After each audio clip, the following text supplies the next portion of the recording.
Yan, 2,000 square meters. May mga niyog pa to. Oh. Kita naman yung bunga ng niyog. So madami pang niyog yan. Yan. Kita naman yung niyog ha.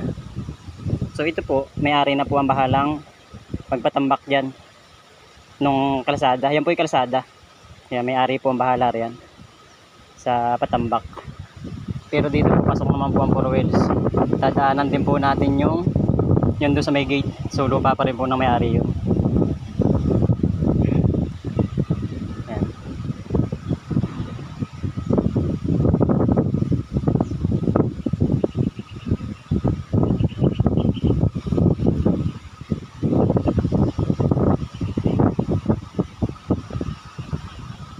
Ganda, 2,000 square meters. So ito po ay kompleto na rin siya ng documents. So inabiyad na po ng seller. At may latan din po ere. Yan, 2,000 square meters. Pwede pong lahatin yun, pwede rin pong 1,000 ang gayad. Ayan. Pwede pong kumat ng 1,000 square meters.